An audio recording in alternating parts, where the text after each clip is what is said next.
how is this a real religion? You know, it's just, we just talked about all these beautiful things about Christ and him coming and suffering and his humility and his passion, all these things. It's a beautiful story. It's very compelling. And then you see Muhammad as a warrior, and then he's, you know, there's even the story if he once tried to commit suicide and he marries this, you know, he's a polygamist and yet marries this girl. And I'm just thinking, how, I don't understand how you would think that this is the true religion, but.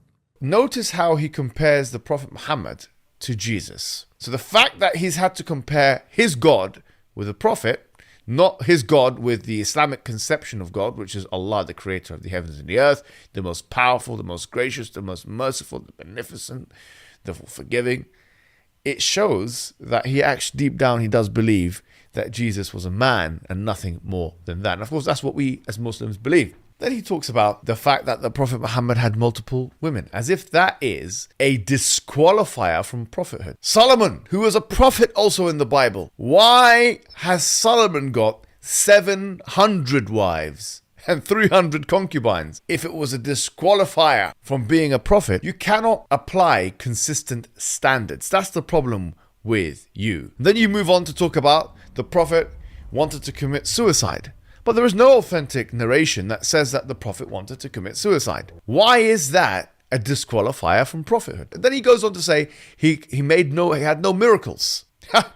Now this is a huge blunder. In fact, some of the miracles that are associated with Jesus Christ, healing people, etc., are the same miracles that are associated with the Prophet Muhammad, with more reliable chains of narration. If you're a sincere person and you actually want to know the answer to your question, why is it that people are converting to Islam? Why is it that people believe in Islam? Why is Islam a compelling proposition to so many people? Instead of thinking, oh, it's because of the discipline aspect and this and that. No, it's because of Tawheed.